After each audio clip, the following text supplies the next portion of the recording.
Good morning student. आज का topic है हमारी पदार्थ की अवस्थाएं। पदार्थ की 3 अवस्था होती है, ठोस अवस्था, द्रव अवस्था तथा गैसीय अवस्था। इन तीनों अवस्थाओं में पदार्थ के कण कैसे व्यवहार करते हैं, इस चीज़ को आज के टॉपिक में हम पढ़ेंगे। तो पहला है ठोस, और ये चित्र 1.5 आप देख रहे हैं, जिसमें ठोस के कणों की व्यवस्था, द्रव के कणों की व्यवस्था तथा गैस के कणों की व्यवस्था को दिखाया गया है। तो अब इसको समझने के लिए आपको एक चीज़ जो हम पहले ही पढ़ चुके हैं, आपको दिमाग में रखना पड़ेगा, वो है कि इसके गुणधर्म, पदार्थ के गुणधर्म मतलब अभिलाक्षणिक गुण क्या क्या हैं। तो पदार्थ के अभिलाक्षणिक गुण क्या हैं? पहला है पदार्थ के अभिलाक्षणिक गुण कि पदार्थ के कण जो होते हैं वो बहुत पास पास होते हैं, और दूसरा है कि पदार्थ के कण निरंतर गतिशील होते हैं, और तीसरा है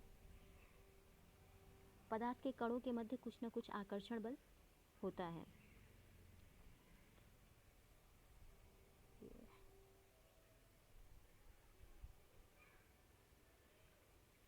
पदार्थ के कणों के मध्य कुछ न कुछ आकर्षण बल होता है। तो चित्र 1.5 के ए में आप देखेंगे तो ये पदार्थ के कणों का अरेंजमेंट दिखाया गया है।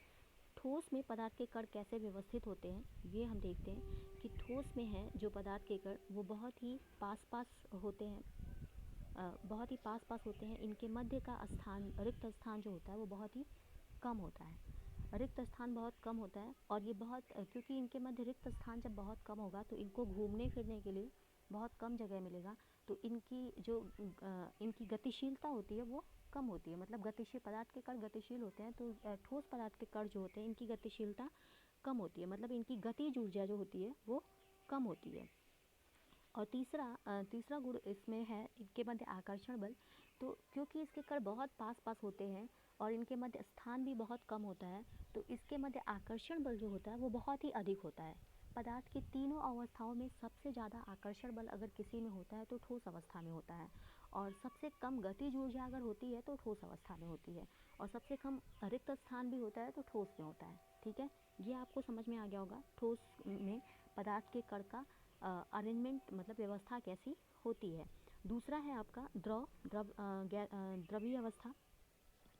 द्रवीय अवस्था में क्या होता है कि अगर ठोस को कंपेयर करके देखें, तो ठोस को कंपेयर करके देखेंगे आप, चित्र में आपको बहुत ही स्पष्ट दिखाई दे रहा होगा कि इनके कणों के मध्य जो होता है, कणों के मध्य का स्थान जो होता है, रिक्त स्थान जो होता है वो ठोस की अपेक्षा थोड़ा ज़्यादा होता है। मतलब कि द्रव के कण जो होते हैं वो थोड़े दूर दूर होते हैं ठोस की अपेक्षा। तो अगर द्रव के कण थोड़े दूर होंगे तो उनके मध्य आकर्षण बल ठोस से कम होगा। द्रव में आकर्षण बल होता है, अधिक होता है, लेकिन ठोस से कम होता है, ठोस के कणों की अपेक्षा कम होता है। इनकी गतिज ऊर्जा जो होती है वो ठोस के कणों की अपेक्षा थोड़ी ज़्यादा होती है। तीसरा है गैसीय अवस्था। गैसीय अवस्था को अगर आप देखेंगे तो इसमें आप देख रहे हैं कि इनके कणों के मध्य का रिक्त स्थान इन तीनों अवस्थाओं में सबसे ज़्यादा होता है, और इनकी गतिज ऊर्जा क्या होगी दोस्तों? इनकी गतिज ऊर्जा और सबसे ज़्यादा होगी। ठीक है, और इनके मध्य जो आकर्षण बल होगा वो बहुत ही कम होगा, क्योंकि इनके कण बहुत ही दूर दूर हैं, तो इनमें आकर्षण बहुत कम काम कर रहा है, और इनकी गतिज ऊर्जा ज़्यादा है, और इनके मध्य का रिक्त स्थान भी अधिक है। तो ये हो गया ठोस, द्रव तथा गैस में जो ठोस के कण होते हैं या द्रव के कण होते हैं और गैस के जो कण होते हैं वो कैसे व्यवहार करते हैं ठोस, द्रव और गैसियस अवस्था में। और हमें पता है कि ठोस का आयतन तथा आकार निश्चित होता है, द्रव का क्या होता है, और इसकी संपीड्यता नगण्य होती है। मतलब इसको बाह्य बल लगा के इसके आकार में परिवर्तन नहीं किया जा सकता है। और द्रव जो है इसकी कुछ ना कुछ संपीड्यता होती है, और सबसे अधिक संपीड्यता होती है आपकी गैसियस अवस्था की। ठीक है, ठोस, द्रव तथा गैस। ठोस का जो होता है आयतन तथा आकार निश्चित होता है। क्यों होता है आप जानते हैं? देखिए, इसमें आयतन तथा आकार बहुत ही निश्चित, इसके कण बहुत ही कॉम्पैक्टली अरेंज होते हैं, मतलब बहुत पास पास होते हैं, एकदम सीक्वेंस में होते हैं। द्रव के कण थोड़े अव्यवस्थित हैं, आप देख रहे हैं, थोड़े अव्यवस्थित हैं, तो इनका आयतन निश्चित होता है। आयतन निश्चित होता है यानी कि जिस भी बर्तन में आप इसको रखते हैं उसी का आकार ले लेता है और इनका आयतन आकार निश्चित नहीं होता है, आयतन निश्चित होता है। जिस बर्तन में आप डालते हैं द्रव उसी का आकार लेता है, इसका स्वयं का कोई आकार नहीं होता है, बहाव होता है इसमें। गैस का ना तो आयतन निश्चित होता है ना ही आकार निश्चित होता है। ये आप जिस बर्तन में डालते हैं उसी को पूरा उसका पूरा स्थान ले लेते हैं, ठीक है। अब देखिए इसके चैप्टर हैं कि घनत्व किसे कहते हैं, तो घनत्व बराबर द्रव्यमान बटे आयतन, और घनत्व बराबर द्रव्यमान बटे आयतन, मतलब एक निश्चित आयतन में किसी भी पदार्थ का कितना द्रव्यमान घुला हुआ है वो क्या है, घनत्व कहलाता है, ठीक है। तो इसको आप बढ़ते हुए घनत्व के क्रम में लिखिए, निम्नलिखित को व्यवस्थित करें। तो आप व्यवस्थित करेंगे, अगर कोई दिक्कत होगी तो मुझे पूछिएगा, मैं बता दूंगी आपको। जैसे कि मैंने आपको बताया कि एक निश्चित आयतन के अंदर पदार्थ के कणों की संख्या जितनी ज़्यादा होगी उसका घनत्व उतना ज़्यादा होगा, ठीक है।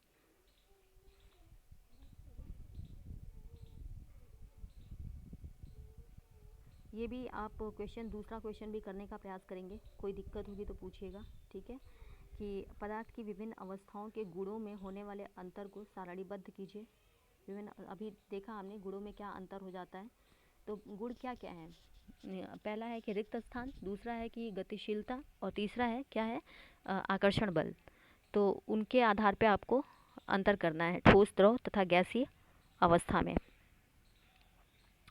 इसको आप पढ़िएगा, कोई दिक्कत होगी तो पूछिएगा। वैसे इसका PDF मैंने आपको दे दिया है ग्रुप में, तो अगर कोई दिक्कत होगी तो आप पूछिएगा। अब आपका अगला टॉपिक आता है, क्या पदार्थ अपनी अवस्था को बदल सकता है। तो पदार्थ अपनी अवस्था को बदल सकता है, इसके अंदर 2 टॉपिक आपके सब टॉपिक आएंगे, और वो क्या है, तापमान परिवर्तन का पदार्थ पे क्या प्रभाव पड़ता है, और दाब परिवर्तन का पदार्थ पे क्या प्रभाव पड़ता है। ये देखिए दाब परिवर्तन का प्रभाव। तो सबसे पहले हम देखेंगे कि तापमान परिवर्तन का दाब पे पदार्थ पे क्या प्रभाव पड़ता है, पदार्थ की अवस्था पे क्या प्रभाव पड़ता है तापमान परिवर्तन का।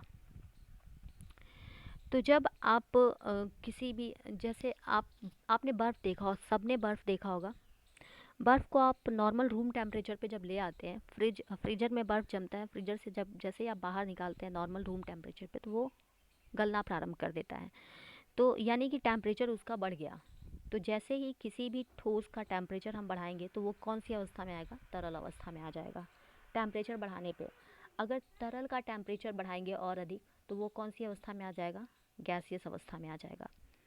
ऐसा क्यों होता है, ऐसा इसलिए होता है कि जब आप ठोस को गर्म करते हैं तो उनके कणों की जो होती है गतिज ऊर्जा बढ़ जाती है, और जब कणों की गतिज ऊर्जा बढ़ती है तो उनके कण जो होते हैं थोड़े दूर दूर हो जाते हैं, और जैसे ही इतने दूर होते हैं कि वो द्रव अवस्था में चले जाते हैं, मतलब कणों का अरेंजमेंट अगर द्रव अवस्था जैसा हो जाता है तो वो द्रव अवस्था में चले जाते हैं, और अधिक ऊर्जा देने पे वो गैसियस अवस्था में चले जाते हैं। मतलब टेम्परेचर बढ़ाने पे क्या होगा, ठोस से द्रव, द्रव से गैस। टेम्परेचर कम करने पे ठीक इसका उल्टा, गैस से द्रव और द्रव से ठोस, ठीक है। तापमान का प्रभाव, तापमान आप लोगों को समझ में आ गया होगा। गलनांक क्या होता है, इसके अंदर एक टॉपिक है गलनांक। तो गलनांक वह न्यूनतम ताप होता है जिस पर कोई भी ठोस पिघलना प्रारंभ कर देता है, मतलब वह बिंदु, गलन बिंदु वह बिंदु होता है जिस पे कोई भी ठोस पिघलना प्रारंभ कर देती है। तो किसी भी ठोस का गलनांक उनके कणों के बीच आकर्षण बल के सामर्थ्य को दर्शाता है। मतलब गलनांक अगर अधिक होगा, मतलब क्या कि उन कणों के मध्य आकर्षण बल बहुत ही अधिक है। समझ में आया ये टॉपिक, कि गलनांक अधिक मतलब कणों के मध्य का आकर्षण बल अधिक, यानी कि उसे ज़्यादा ऊर्जा देनी पड़ रही है गलाने के लिए, क्योंकि उनके मध्य का आकर्षण बल अधिक है, ठीक है। बर्फ़ का गलनांक 273.15 डिग्री 15 केल्विन होता है, और मतलब 0 डिग्री सेल्सियस होता है, क्योंकि 0 डिग्री सेल्सियस बराबर होता है 273.15 केल्विन। इसको यही समझ लेते हैं केल्विन और सेल्सियस, क्योंकि ये आपके टॉपिक में है। केल्विन और सेल्सियस दोनों ही क्या है, तापमान की इकाई है, मतलब तापमान को इससे मापा जाता है, मात्रक है, तापमान का मापक है केल्विन एंड सेल्सियस दोनों। अंतर्राष्ट्रीय मापक क्या है? केल्विन है। और 0 डिग्री सेल्सियस बराबर होता है, यहाँ देखिए 0 डिग्री सेल्सियस बराबर होता है 273.15 केल्विन। तो दशमलव के बाद 0.15 केल्विन आ रहा है, इसको हम हटा देंगे क्योंकि उसको उतना कंसीडर नहीं करेंगे हमारी सुविधा के लिए। तो होगा 0 डिग्री सेल्सियस बराबर 273 केल्विन ही मानते हैं इसको। तो 0 डिग्री सेल्सियस बराबर 273 केल्विन होता है। तो आपसे पूछा जाता है कि कोई भी आपका टेम्परेचर देगा, टेम्परेचर मान देगा और उसको कहेगा केल्विन में बदलिए, और केल्विन में दिया रहेगा उसको कहेगा सेल्सियस में बदलिए। तो केल्विन से सेल्सियस में बदलने के लिए दिए हुए तापमान में क्या करते हैं, जब केल्विन से सेल्सियस में बदलना होता है तो दिए हुए तापमान में क्या करते हैं, 273 घटा देते हैं।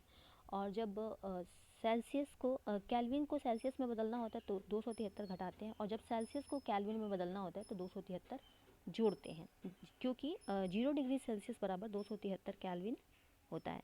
आप लोग इसको समझ पा रहे होंगे, यहाँ दिख रहा होगा तो मैं एक बार नोटिस कर दूँ आपको। ये देखिए ये टॉपिक है, और तापमान से घटाना चाहिए और सेल्सियस से केल्विन में बदलने के लिए तापमान को में 273 जोड़ना चाहिए। अगर ये पॉइंट आप मिटा दे तो समझ में आ रहा होगा आप लोगों को। अब आगे बढ़ते हैं।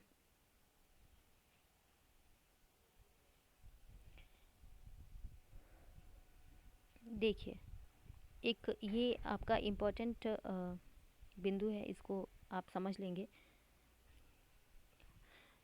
ठोस अवस्था, द्रव अवस्था तथा गैस अवस्था एक दूसरे में कैसे इंटरचेंज हो रहा है ये दर्शाया गया है इसमें। तो ठोस अवस्था को जब ऊष्मा देते हैं तो ये क्या होता है, द्रव अवस्था में बदलता है। द्रव अवस्था को और ऊष्मा देते हैं तो वो क्या होता है, गैसीय अवस्था में बदलता है। और गैसीय अवस्था को जब शीतलता प्रदान करते हैं, मतलब उसको ठंडा करते हैं, तो वो क्या होता है, द्रव में चेंज होता है। और द्रव को जब शीतल करते हैं, ठंडा करते हैं, तो वो क्या होता है, ठोस अवस्था में चेंज हो जाता है। तो अब आपको समझ में आ गया होगा पदार्थ की अवस्था पे तापमान का क्या प्रभाव पड़ता है, मतलब टेम्परेचर बढ़ाने घटाने से पदार्थ की अवस्था में कैसे परिवर्तन होता है। अब आपका अगला टॉपिक आएगा, दाब परिवर्तन का क्या प्रभाव होता है।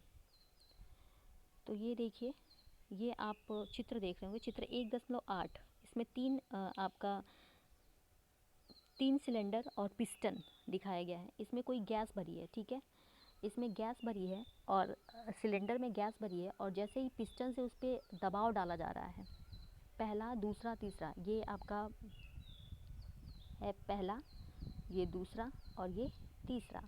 तो पहले में आप देख रहे हैं कि जो गैस है वो उसके कण दूर दूर हैं क्योंकि उस पर दबाव नहीं है। जैसे ही उस पर दबाव डालते हैं,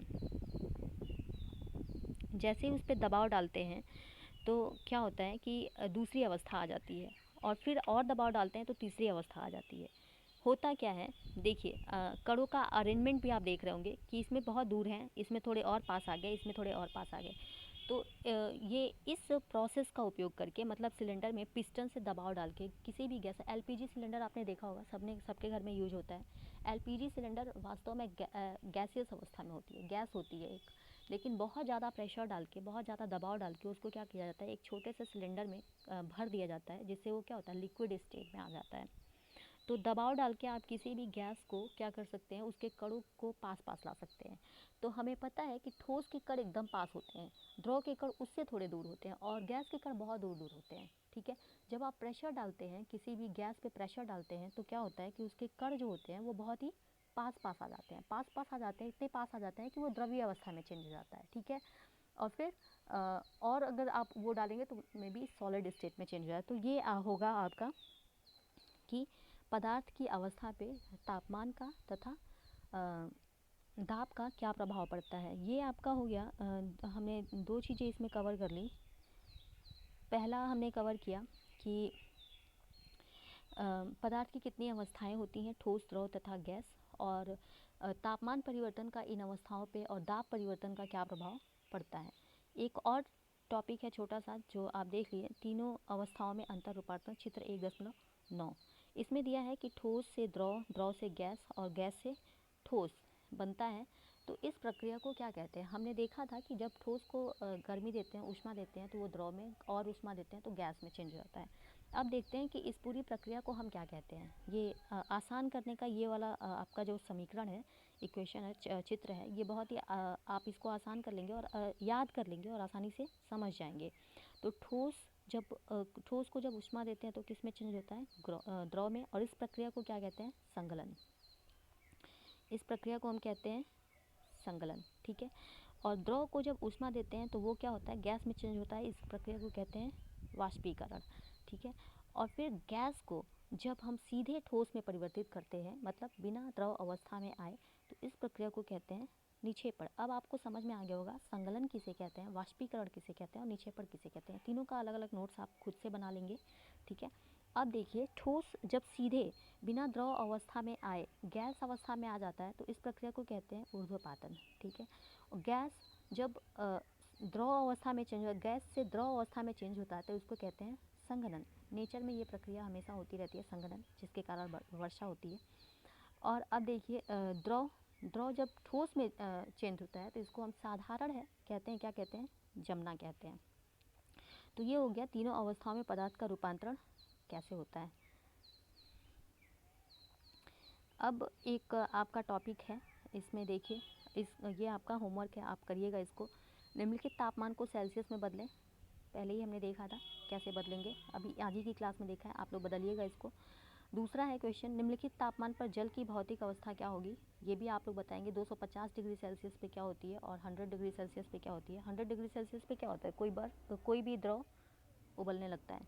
तो 250 डिग्री सेल्सियस पे उसकी भौतिक अवस्था क्या होगी, ये बताएंगे आप लोग। किसी पदार्थ की अवस्था परिवर्तन के दौरान तापमान स्थिर क्यों रहता है, ये वाला देख लीजिए। कि जैसे ही देखिए, जैसे कोई बर्फ़ है वो पिघलती है, ठीक है।